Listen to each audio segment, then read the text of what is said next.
Hey everybody, this is my workforce development model. The town that I chose to do is Kuna, Idaho, more specifically, but it's in the Boise area. So a lot of the statistics that I'm pulling from are from the Boise area. Here's just a few of those from the U.S. Bureau of Statistics. This talks about all of the percentage of different industries in workforce in the Boise area, as well as the average wages. And as you can see on the left, I'll put my cursor over here. You can see over here that a lot of them are similar in how many people or how many of the jobs are in those different industries. You have more in construction and extraction. Where I grew up is booming right now. There's a lot of developments going in, a lot of homes being put up. So there's a lot of construction in all the Boise Valley. But something that I want you to notice as well is on the average wages, you'll notice that in the Boise area, though it's one of the hottest markets, housing markets, and has some of the highest cost of living, you'll notice that there's a decrease in how much people are being paid hourly when compared with the rest of the United States. And so for example, I work in education, and there's almost a 30% decrease in how much educators are being paid in Boise when compared with the rest of the United States. So there's definitely a need. There's lots of working class people, especially in the rural area where I'm from. So here's this model that I've developed. All of these on the bottom, it shows different people and situations and what programs or institutions there are to help them towards workforce development. And then businesses play a huge role out here. You can see all the different resources here on the arrows. So I think my face is covering it up, but right behind my face it says those with disabilities. There's an Able to Work program from the state that offers resources and trainings and opportunities for those with disabilities to find employment and to gain the necessary skills and find out what they're capable or where they are capable to work. The apprenticeship program is huge in Kuna.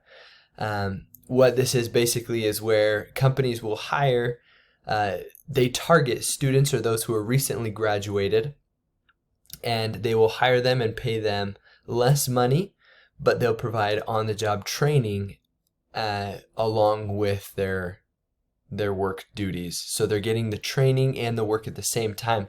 The wages are just a lot lower.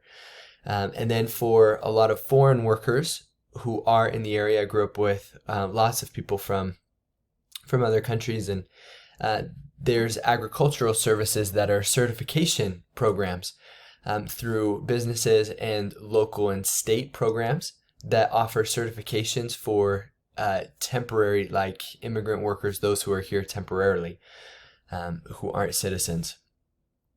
And then businesses, you can see there's lots of things, lots of resources offered to businesses and through businesses. So you have the work opportunity tax credit, where hiring, depending on who they hire, the business will get a tax credit.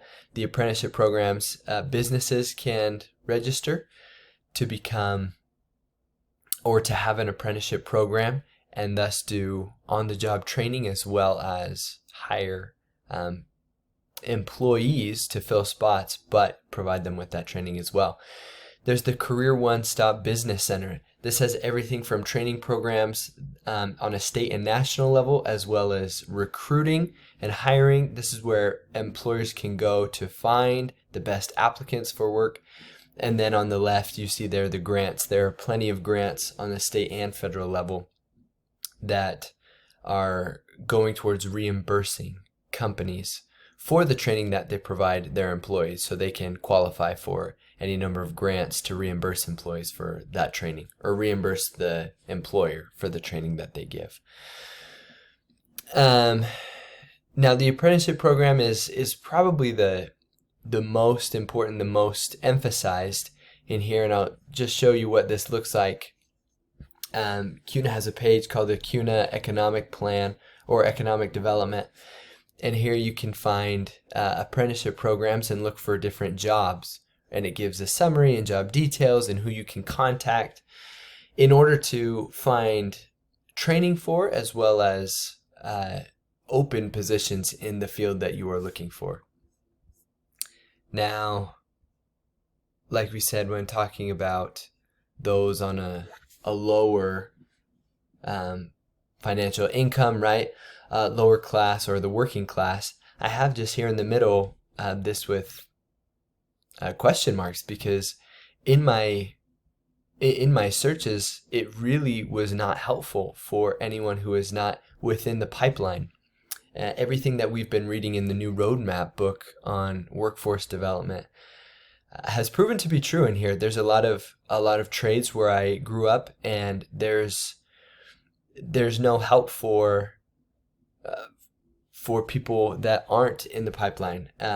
They could involve themselves in an apprenticeship program, but if you're someone who is trying to support a family, $14 to $15 an hour wage while you get the training for this job isn't enough. So you can't be involved in an apprenticeship program because you're not making enough to then support a family.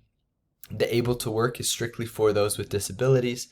The agricultural services are for foreign workers, just certifications to help them, those here temporarily.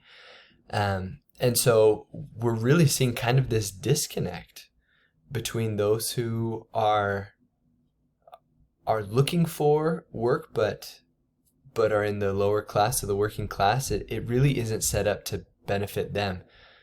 So while it does help lots of different groups, there is work to be done in helping those in the lower class.